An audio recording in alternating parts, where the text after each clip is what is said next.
사도행전 15장 22절입니다. 사도행전 15장 22절입니다.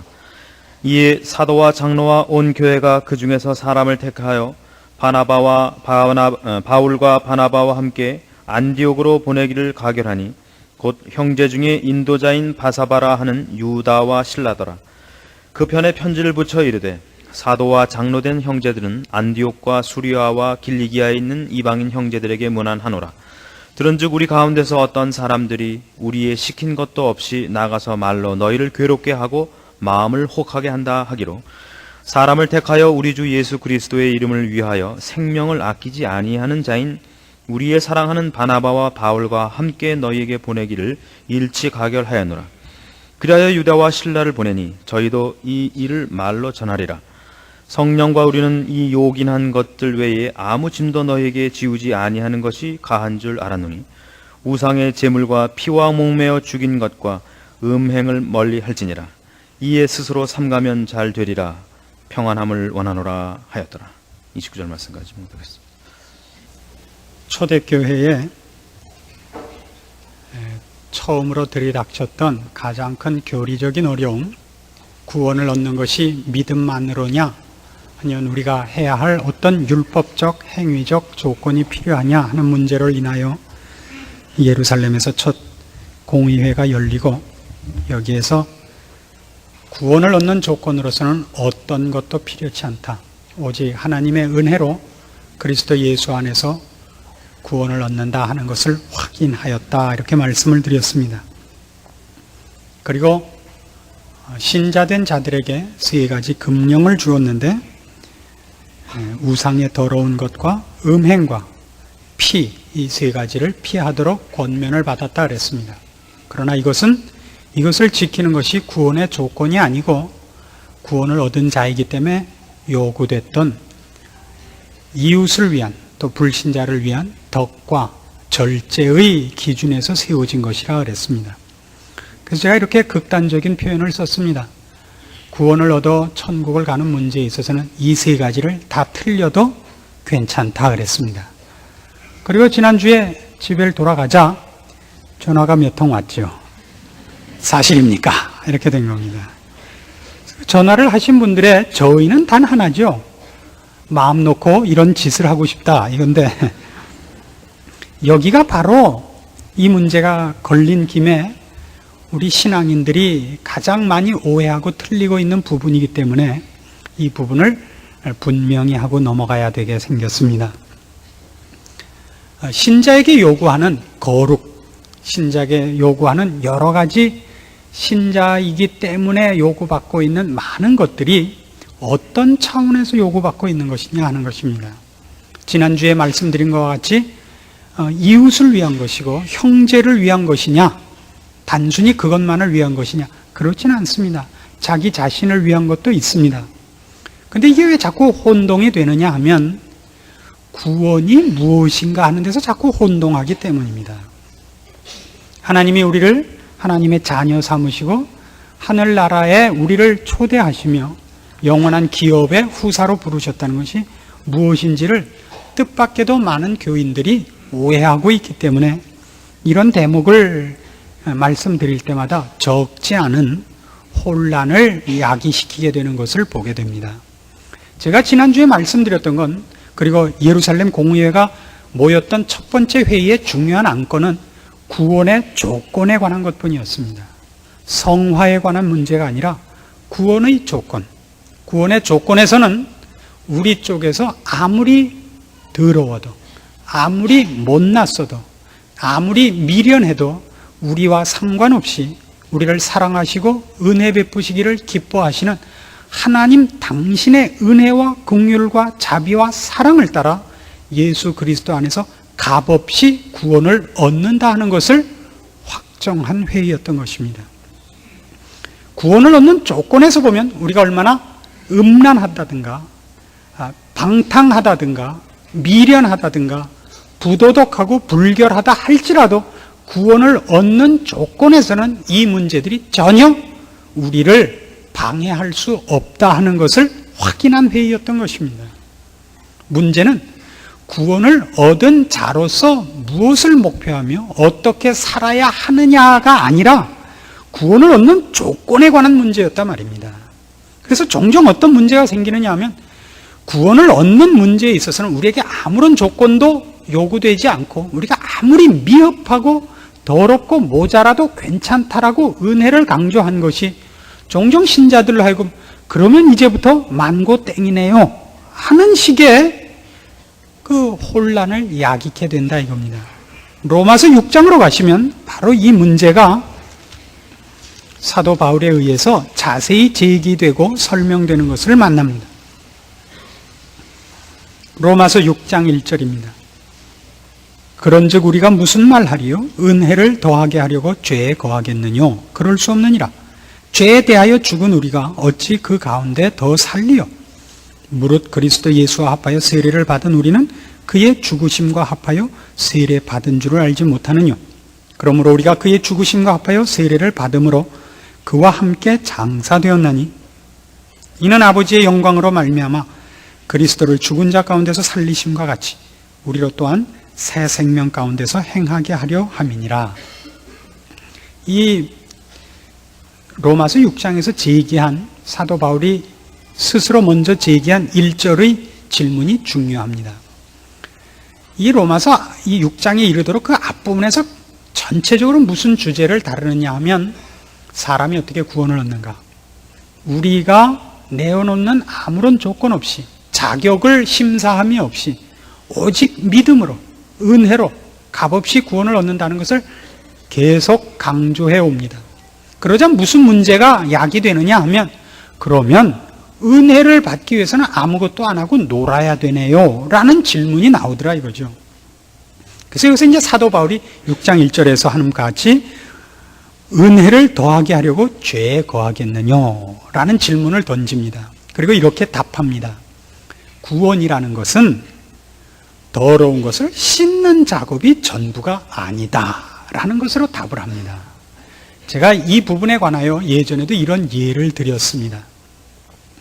하나님께서 우리가 이제 허클베리 핀하고 이제 진흙 웅덩이에서 놀고 있습니다.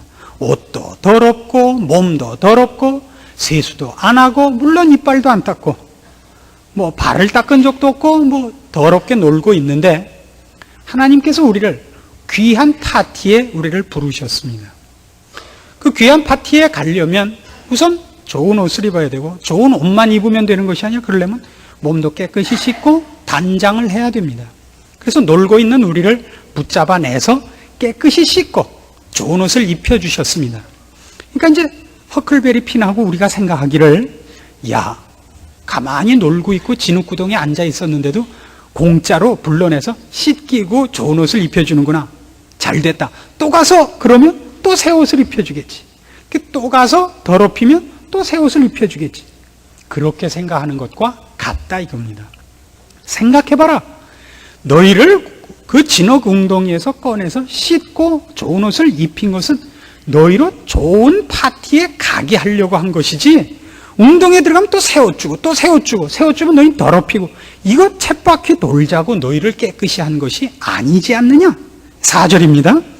그러므로 우리가 그의 죽으심과 합하여 세례를 받음으로 그와 함께 장사되었나니 이는 아버지의 영광으로 말미암아 그리스도를 죽은 자 가운데서 살리심과 같이 우리로 또한 새 생명 가운데서 행하게 하려고 더러운 것을 씻는 것을 은혜를 입어서 깨끗하게 됐다면 깨끗하게 한 것이 끝이 아니고 그 깨끗하게 한 것으로 어느 영광된 자리로 보내려고 한다는 것을 기억하고 깨끗하게 씻음 받은 은혜로 출발을 하여 영광된 자리까지 가라 이겁니다. 여기서 분명한 것은 더러운 몸이 깨끗이 씻기는 작업에서는 우리의 조건이나 자격을 묻지 않는 오직 하나님의 은혜와 사랑과 능력으로 말미암는 값없이 받는 선물이지만 깨끗함이 된 그것은 영광스러운 자리로 가는 출발에 불과하다는 사실입니다. 근데 대부분의 신자들이 어떤 오해가 있느냐면 가만히 있었는데도 좋은 옷 줬다. 또 가서 놀면 또 줄 것이다. 그게 아니고 깨끗이 한 이유가 깨끗해진 거기서부터 이제 영광된 자리로 가야 되는 싸움이다 이겁니다. 이렇게 예를 듭시다. 여러분 이해하기 좋게. 이제 입시철입니다. 여러분 사랑하는 자식이 1차 봐도 떨어지고 2차 봐도 떨어지고 3차 봐도 떨어지고 재수에서 또 떨어지고 삼수에서 떨어지고 사수, 오수, 육수, 칠수, 국수를 해도 다 떨어졌습니다. 그래서 부모님의 그 안타까운 심정이 모든 수단 방법을 가리지 않고 백도 쓰고 돈도 쓰고 기도도 하고 연불도 외우고 해서 여러분 자식을 학교에 붙여줬습니다. 근데 애가 생각하기를 야, 공부 안 해도 우리 부모가 백 쓰고 돈 써서 날 넣어줬다. 나가 놀면 또 넣어줄 것이다. 이렇게 생각하면 그건 잡아 죽여야죠, 그거는. 그렇지 않겠어요? 왜 넣어준 거예요? 들어가는 게 전부가 아니라 거기 들어가서 좋은 공부해서 훌륭한 사람이 되라고. 좋은 학교를 보내야 더 훌륭해질 가능성이 많으니까 무슨 술을 써서라도, 답답하니까 수가 서가 다드네. 무슨 수를 써서라도 애를 붙여줬으니 이제 지가 할 일은 뭐야? 그래서 열심히 가야지. 옛날같이 야, 공부 안 하고 당구 쳤어도 돈 넣어서 넣어줬고 오락실에 가서 놀기만 해도 붙여줬는데 내가 뭐 때문에 공부를 하랴? 또 오락실이다. 그럼 그냥 도끼로 가서 이 말을 깔 수밖에 없죠. 그래도 말 안 들으면 누가 한 대로 까니마 또 까는 거죠. 죽이지 그걸 놔둬요? 그렇지 않습니까? 자녀가 올바른 생각을 하고 있다면 그 은혜를 입은 것이 무엇인지를 알고 다시는 그리로 돌아가지 않고 열심히 부모님이 요구하시는 그 목표를 향하여 자기를 채찍질해야 옳지 않겠습니까? 이것이 성경이 얘기하는 구원관입니다. 에베소서 1장으로 갑니다. 에베소서 1장 3절 말씀 봅시다. 신약 성경 310페이지 에베소서 1장입니다. 3절 찬송하리로다.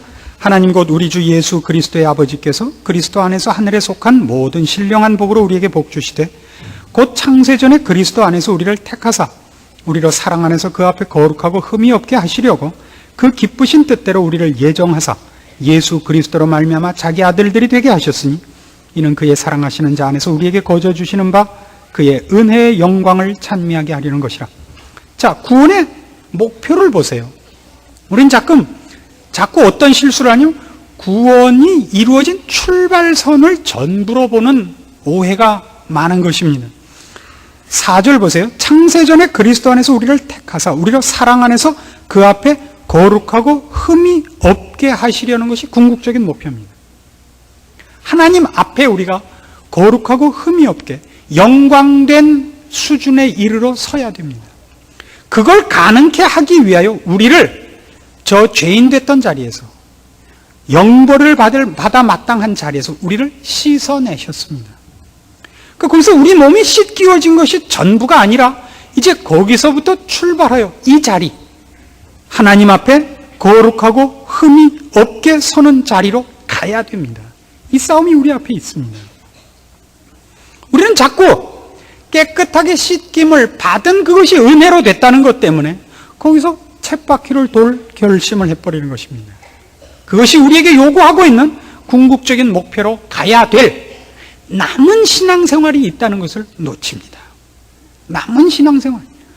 예수 그리스도 안에서 우리가 은혜로 값없이 얻은 바 이 구원이 무엇을 향한 출발점인가를 자꾸 놓칩니다.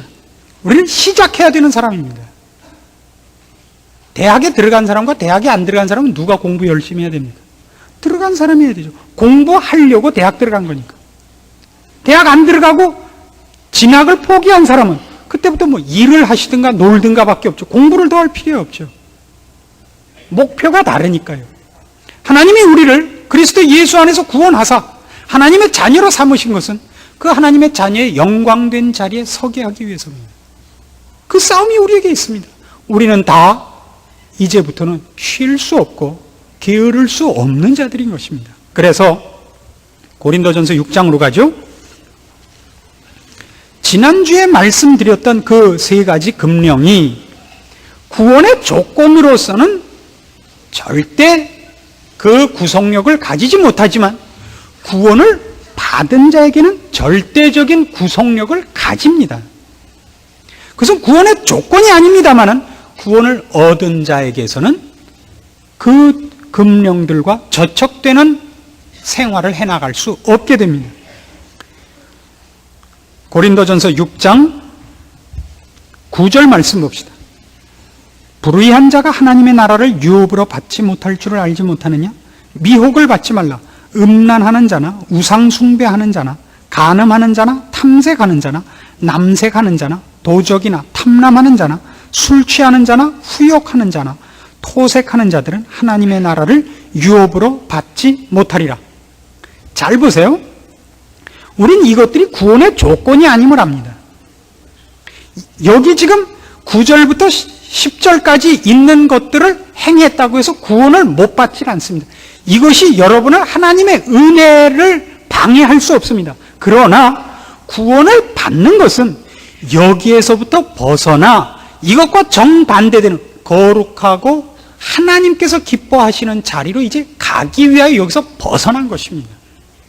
더러운 자리에서, 죄를 짓던 자리에서 벗어나 거룩하고 의로운 하나님의 자녀된 마땅한 자리로 나가게 하기 위하여 여기서부터 불러낸 겁니다. 이걸 행하고 있던 우리를 불러내셨습니다. 그래서 우리는 다시는 이제 그 불의한 일, 더러운 일을 하지 않고 그쪽에 눈을 돌리지도 않고 우리를 부르신 하나님의 기쁘신 뜻을 따라 자신을 거룩하게 하며 경건케 하며 의롭게 하는 일로 이제 우리의 모든 힘을 기울여야 하는 사람들입니다. 이것이 구원의 조건이 아니되 구원의 궁극적인 목표는 이것과 결별하는 것입니다. 11절 보십시오. 이걸 얼마나 성경이 정확히 설명하는가 보세요. 너희 중에 이와 같은 자들이 있더니 주 예수 그리스도의 이름과 우리 하나님의 성령 안에서 씻음과 거룩함과 의롭다 하심을 얻었느니라. 구원을 얻어낼 때는 이런 것들을 행하고 있는 자들을 구원해내신 겁니다. 하나님의 말할 수 없는 풍성하신 은혜로, 예수 그리스도 십자가 안에 있는 하나님의 사랑으로 이런 짓을 하던 더러운 우리를 거기서 씻어내시고 사하여 주시고 구원해내셨습니다. 어디로 가려고요? 거룩하고 흠이 없는 자리로 우리를 이제 완성시켜 내시려고요. 이런 것들을 행한다고 해서 구원을 못 받진 않지만 구원을 받은 우리는 마땅히 이것을 안 해야 됩니다. 우리는 분명히 하나님의 거룩하신 전전에 거룩한 자로 서야 되도록 부름을 받고 있기 때문입니다.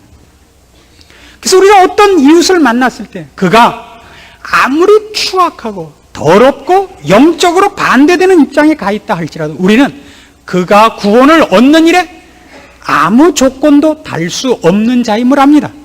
오직 하나님의 은혜와 그리스도 예수 안에 있는 하나님의 넘치시는 사랑이 그런 사람도 구원해 주실 것을 믿습니다. 그러나 구원을 얻은 이상은 우리는 더러운 것과는 외면해야 됩니다. 더러운 것과는 외면을 해야 됩니다. 데살로니가 전서 4장으로 가보실까요?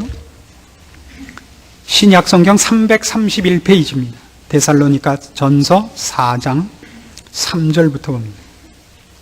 하나님의 뜻은 이것이니 너희의 거룩함이라.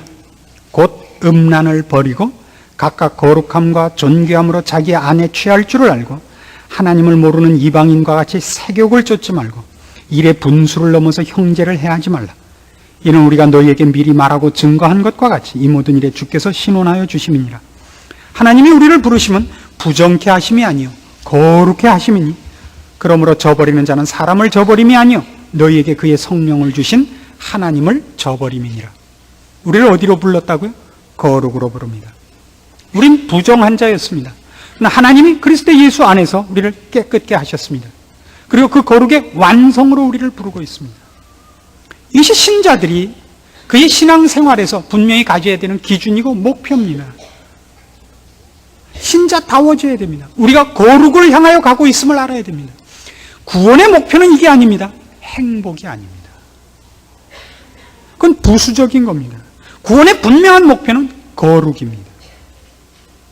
예수를 믿어서 우리에게 부수적으로 행복과 평안이 있습니다. 행복과 평안은 무엇으로 말미암아 있느냐면 우리의 거룩함과 우리 하나님 아버지와의 화목한 것의 부수적인 결과입니다. 행복을 구해가지고는 하나님을 찾지 못합니다. 그래서 오늘날 신자들이 거룩한 쪽으로 자신을 기준 삼아서 채찍질하지 않고 행복을 쫓아가고 있기 때문에 그토록 많이 미혹됩니다. 이번에도 입시철이 되어서 분명히 경고합니다마는 여러분들 부모된 마음에서 이런 오해가 있을 수 있습니다. 여러분 자식만 붙여준다면 무슨 짓이라도 할 수 있겠죠. 이것만큼 무서운 건 없습니다.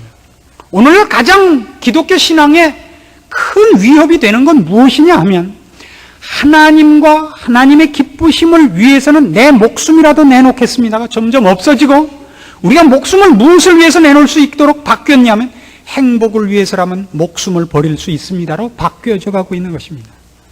교회마저도 신앙인들이라는 허울 좋은 이름 속에서 이 타협을 하고 있는 것 같이 보여집니다. 신자들을 행복하게 해주고 그의 필요를 채워주는 것으로 신앙교육을 시키며 하나님의 이름을 망명되이 이용하고 있는 것으로 보여집니다. 순교가 없어지고 있습니다. 그래서 오늘날 신자들의 가장 큰 약점은 희생이 없죠. 희생이 없죠. 절제가 없습니다. 희생과 절제가 없습니다. 제 아내와 요즘 많은 토론을 좀 하게 됐는데요. 그 토론 중에 하나가 뭐냐면 그 TV 연속극 때문에 자꾸 토론을 하게 됩니다. 그 나쁜 TV 토론 연속극 때문에 말이죠. 보통 김수현 씨 한 사랑과 진실 이후로 계속되고 있는 그 나쁜 드라마들을 보면서 제 아내가 가끔 헷가닥하고 가요. 거기서 드러나는 가장 큰 약점은 뭐냐 하면요. 이거 제가 드라마 편까지도 해야 되게 생겼는데요. 보통 일반인들이 가장 관심을 갖고 있는 걸 초점으로 해서 드라마는 짭니다. 왜냐하면 드라마는 진실을 밝히려고 하거나 사회의 가장 건전한 그 가정의 모델을 정하기 위해서 하는 것이 아니라 시청률을 확보하기 위해서 드라마의 스토리를 짭니다. 시청률을 확보해야 스폰서가 붙어요. 그 드라마가 인기가 있어야 거기에 그 광고주가 붙는단 말입니다. 그리고 광고 시간대가 값이 비싸지고 그래야 방송국이 이익이 남습니다. 아무 다른 객관적인 진실이나 건전한 무슨 목표 같은 건 방송 윤리라는 건 개뿔도 없습니다. 방송이라는 것도 전부 돈 벌자는 것밖에 없습니다. 그래서 사람들이 뭘 좋아하는가를 그 여론조사를 해서 그것만으로 드라마를 짜나갑니다. 그래서 그게 뭐냐면 모두가 한 번씩 해보고 싶었던 죄의 본성이죠. 해보고 싶었던 거. 그게 뭐냐 그랬더니 이혼이던데요, 보니까. 이런 나쁜 사람들이 있어요. 성깔대로 한번 해보고 싶은 대로 방송에다 해버리는 거예요. 드라마에다. 실제로는 못하니까 드라마에다 그걸 해요. 그리고 아무하고나 만나요. 이런 나쁜 사람들이 어디 있어요. 근데 그 결혼관이 뭐냐면 가만히 그 드라마를 보니까 가만히 볼 것도 없어요. 척 보니까 내가 갖고 싶었던 걸 갖고 있는 사람하고 결혼을 해요, 자꾸. 그것이 명예일 수도 있고 허영일 수도 있고 재능일 수도 있습니다. 권력일 수도 있고 어떤 미모일 수도 있습니다. 내가 갖고 싶은 걸 갖고 있는 사람과 결혼을 해요. 그러니까 그 사람을 사랑하고 그 사람의 인격을 사랑한 것이 아니라 그 사람이 갖고 있는 내가 요구했던 어떤 것을 갖고 있는 사람과 결혼을 함으로써 본인이 속아요. 그 사람을 사랑했다고. 그 사람을 사랑한 것이 아니라 그 사람이 갖고 있는 어느 것을 사랑합니다. 그것이 물질일 수 있고 명예일 수 있고 지성일 수도 있습니다. 그래서 뭐가 없느냐 하면 그 결혼이 상대방을 사랑하기 때문에 상대방이 기뻐하는 것을 나의 기쁨으로 삼는 희생이 없습니다. 그래서 사랑과 진실 이후로 계속된 이 홈드라마가 언제나 보면 부부된 두 남녀가 밤낮 댕댕거리는 것으로 나왔어요. 남자도 그냥 아글아글 쓰고 여자도 아글아글 써요. 하나도 굽히고 감추고 속으로 삼키는 게 없어져 버렸어요. 이 왼수들이. 무슨 가정이 그래요. 때에 따라서는 남편이 꽥 하면 여자가 딱 죽을 줄도 알고 여자가 또 눈을 딱 들면 남자가 좋아 내가 졌어 이럴 줄도 알아야지. 악을 쓰면 같이 악만 써요. 맨 꽹가리만 모였어요. 이놈 왼수 같은 놈 가정이. 그게 꼭 신앙이 그 꼴이 됐다고요. 요즘 신자들이 기도를 들으면 말이죠, 섬찟한 게 이겁니다. 지가 요구했던 것에 대해서는 별별 아첨과 별 열심을 다 드려요. 대신 되지 않으면 팔 걷어붙이고 오는 거예요. 왜 안 들어줘요 도대체? 이렇게 돼버렸어요. 하나님에게 무슨 뜻이 있겠지? 이게 없습니다. 절제가 없고 순종이 없으며 믿고 인내하는 자세가 다 없어져 버렸습니다. 우리가 무엇으로 부름을 받고 있는지를 모릅니다. 행복과 욕심을 채워주는 것으로 신앙이 오도되고 매도돼 버렸습니다. 안 됩니다. 이거는. 우리는 거룩으로 부름을 받고 있습니다. 우리의 더러운 성품을 씻어내고 뽑아내고 잘라내는 싸움으로 하나님이 우리 인생을 인도하고 있습니다. 그래서 여러분이 그 속상하는 일들을 당하셔야 됩니다. 고난이 있고 좌절이 있는 이유가 그겁니다. 여러분 속에서 쓸데없는 것들을 뽑기 위한 작업입니다. 김치를 담그려면 배추를 일단 어떻게 해야 되죠? 소금을 그냥 콱 절구는 겁니다. 그거 잘못 절고 나면 어떻게 되죠? 배추가 나무가 돼요. 퍼렇게 살아서. 그러면 김치는 못 담그는 겁니다. 그렇게 시퍼렇게 사른 걸로 김치를 담가서 씹어보십시오. 이빨 다 부러지지. 여러분을 하나님이 이 완성된 자리에, 영광된 자리에 인도하시기 위하여 여러분이 그렇게 속상해하는 일들로 여러분을 인도하십니다. 여러분 속에서 뽑아야 할 것이 많기 때문입니다. 우리는 이쪽으로는 전혀 생각지 않고 자기의 고집과 마음속에 있는 욕심들을 마음껏 발휘하고 그것을 얻기 위하여 신앙까지도 방법으로 자기 주머니에 집어넣고 다니는 나쁜 사람들이 되어 말았습니다. 그래서 오늘날 신자들에게서 절제하는 모습을 볼 수가 점점 없어지고 있습니다. 거룩을 향한 절제가 없으며 겸손과 온유를 훈련하는 것이 점점 없어졌습니다. 찢어진 입이라고 그저 하고 싶은 얘기는 다 하는 거예요. 다. 그런 법이 어디 있습니까? 오늘 끝나고 나가실 때 서로 부부끼리 마주보시고 국방색 실로 서로의 입을 좀 꼬매 주셨으면 하는 부탁을 드리고 싶습니다. 로마서 6장으로 다시 돌아가 보십시다. 이걸 이 구원 문제에 관하여 사도 바울이 얼마나 정확히 설명하고 있는가를 만납니다. 6절 말씀 봅니다. 우리가 알거니와 우리 옛사람이 예수와 함께 십자가에 못 박힌 것은 죄의 몸이 멸하여 다시는 우리가 죄에게 종노릇하지 아니하려 함이니 이는 죽은 자가 죄에서 벗어나 의롭다 하심을 얻었음이니라. 그렇죠? 왜 구원시켰다고요? 다시는 죄에게 종노릇하지 말라고. 우리가 구원을 얻기 이전에는 죄의 종이었습니다. 우리가 우리 마음대로 우리를 주장하는 것이 아니라 죄가 우리를 주장해서 더러운 짓밖에 할 수 없었습니다. 이제 구원해냈습니다. 하나님은 그리스도 예수 안에서 우리를 구원하셨습니다. 우리 이젠 자유인입니다. 그래서 이제 부탁입니다. 10절입니다. 그의 죽으심은 죄에 대하여 단번에 죽으시며 그의 살으심은 하나님께 대하여 살으심이니 이와 같이 너희도 너희 자신을 죄에 대하여는 죽은 자요 그리스도 예수 안에서 하나님을 대하여는 산 자로 여길지어다. 주님과 함께 우리가 죽었습니다. 뭐에 대해서 죽었죠? 죄에 대해서 죽었습니다. 죄와 우리는 이젠 더 이상 상관이 없습니다. 누구에 대해서는 살았다고요? 하나님에 대해서는 살았습니다. 하나님의 요구와 명령 앞에는 살아 움직이는 순종하는 신자가 되셔야 됩니다. 12절 그러므로 너희는 죄로 너희 죽을 몸에 왕노릇하지 못하게 하여 몸의 사욕을 순종치 말고 또한 너희 지체를 불의의 병기로 죄에게 드리지 말고 오직 너희 자신을 죽은 자 가운데서 다시 산 자 같이 하나님께 드리며 너희 지체를 의의 병기로 하나님께 드리라. 신자에게 마땅한 율법이요 계명이요 명령입니다. 이것을 다 준행하셔야 됩니다. 우리는 이제 거룩한 자로 부름을 받고 그 완성을 위하여 우리의 남은 생애를 훈련해야 되는 자들입니다. 성경은 여기저기서 이 얘기를 합니다. 너희가 구원을 얻었으니 마땅히 이제 하나님의 기뻐하심을 입는 자로 살아라. 거룩하게 살아라. 하나님이 기뻐하시는 것을 늘 생각하며 살아라. 이렇게 요구합니다. 로마서 12장으로 갑니다. 12장 1절입니다. 그러므로 형제들아 내가 하나님의 모든 자비하심으로 너희를 권하노니 너희 몸을 하나님이 기뻐하시는 거룩한 산 제사로 드리라. 이는 너희의 드릴 영적 예배니라.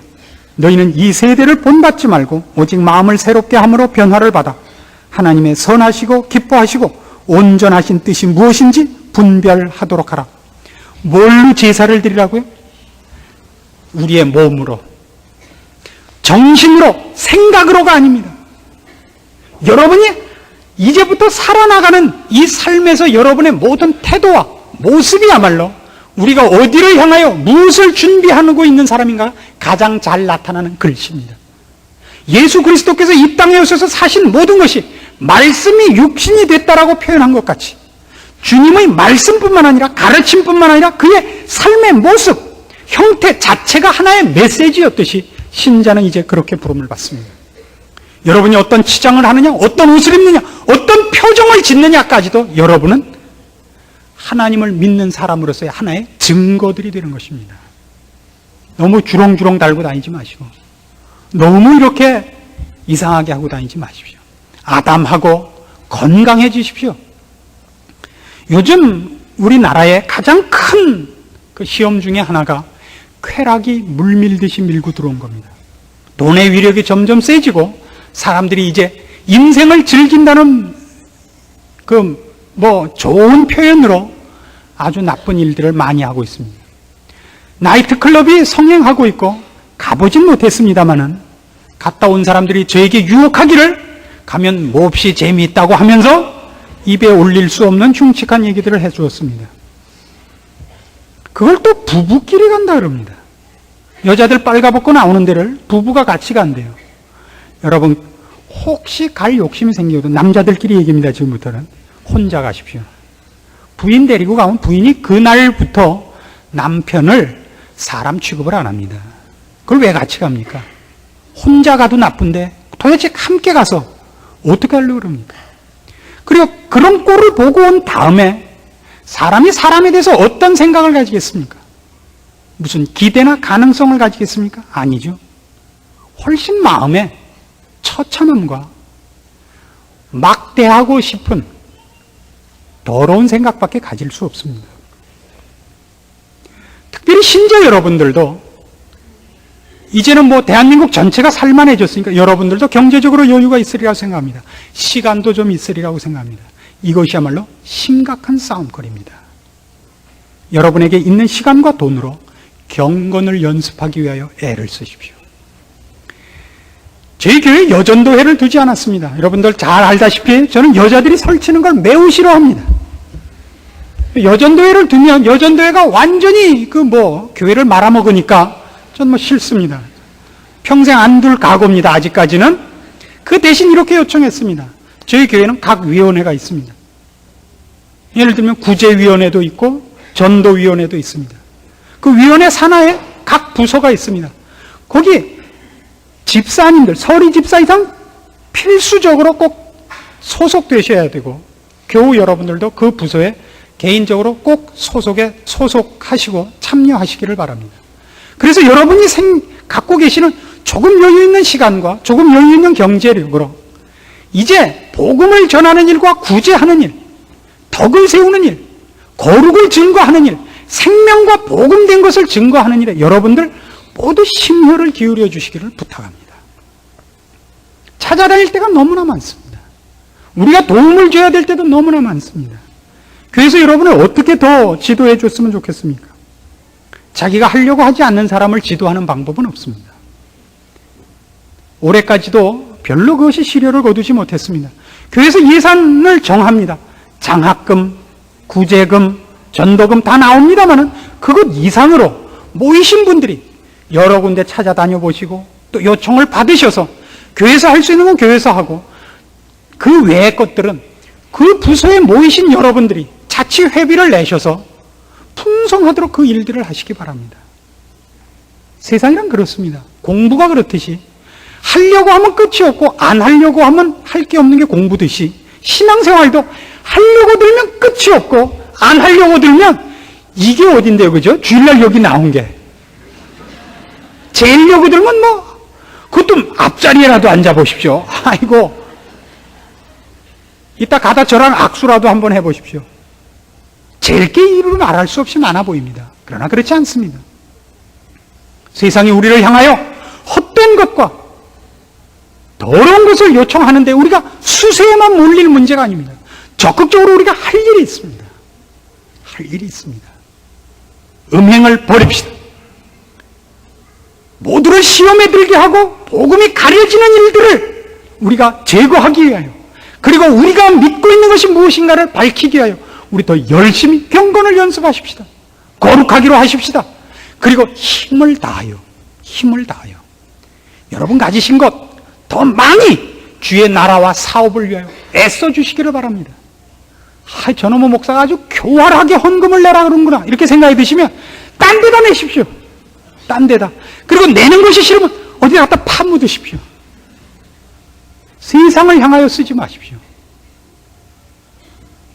저희 교회 안 내셔도 좋고 교회에 안 내셔도 좋습니다. 어디 갖다 찢어버리셔도 좋으니까 주를 믿고 신앙을 고백한 신자다운 길을 모색하는 일과 거기에 여러분의 진심을 갖다 바치는 일은 말로 하지 말고 힘으로 하자 이겁니다. 에베소서 5장으로 결론을 냅니다. 성경이 우리에게 요구하는 정당한 신자의 생활을 이제 이런 관점에서 확인을 해보십시오. 3절 보십시오. 에베소서 5장 3절입니다. 315페이지입니다. 음행과 온갖 더러운 것과 탐욕은 너희 중에서 그 이름이라도 부르지 말라. 이는 성도에 마땅한 바니라. 누추함과 어리석은 말이나 희롱의 말이 마땅치 아니하니 돌이켜 감사하는 말을 하라. 너희도 이것을 정령이 알거니와 음행하는 자나 더러운 자나 탐하는 자 곧 우상 숭배자는 다 그리스도와 하나님 나라에서 기업을 얻지 못하리니 누구든지 헛된 말로 너희를 속이지 못하게 하라. 이를 인하여 하나님의 진노가 불순종의 아들들에게 임하나니 그러므로 저희와 함께 참여하는 자 되지 말라. 너희가 전에는 어두움이더니 이제는 주 안에서 빛이라. 빛의 자녀들처럼 행하라. 빛의 열매는 모든 착함과 의로움과 진실함에 있느니라. 주께 기쁘시게 할 것이 무엇인가 시험하여 보라. 너희는 열매 없는 어두움의 일에 참여하지 말고 도리어 책망하라. 저희의 은밀히 행하는 것들은 말하기도 부끄러움이라. 그러나 책망을 받는 모든 것이 빛으로 나타나나니 나타나지는 것마다 빛이니라. 그러므로 이르기를 잠자는 자여 깨어서 죽은 자들 가운데서 일어나라. 그리스도께서 내게 비치시리라 하셨느니라. 그런즉 너희가 어떻게 행할 것을 자세히 주의하여 지혜 없는 자 같이 말고 오직 지혜 있는 자 같이 하여 세월을 아끼라. 때가 악하니라. 그러므로 어리석은 자가 되지 말고 오직 주의 뜻이 무엇인가 이해하라. 기도하십시다. 하나님 아버지 은혜를 감사합니다. 우리를 부르신 부름대로 거룩과 온전한 자리에 이르기 위한 열심 있는 신앙생활이 우리에게 있어지도록 말씀을 따라 간섭하여 주시옵소서. 더럽고 추악한 어두움에 속한 일들을 버리고 빛의 자녀처럼 세월을 아끼며 지혜 있는 자가 되며 우리 아버지께서 기뻐하시는 뜻을 따라 사는 절제하며 덕을 세우며 유익한 일을 도모하며 있는 힘을 다하여 열심을 품고 주를 섬기며 의와 거룩과 생명과 진리를 드러내는 삶이 되도록 주의 말씀을 들은 모든 심령을 주께서 지켜주시옵소서. 결심케 하시고 실천케 하여 주시옵소서. 예수님의 이름으로 기도합니다. 아멘.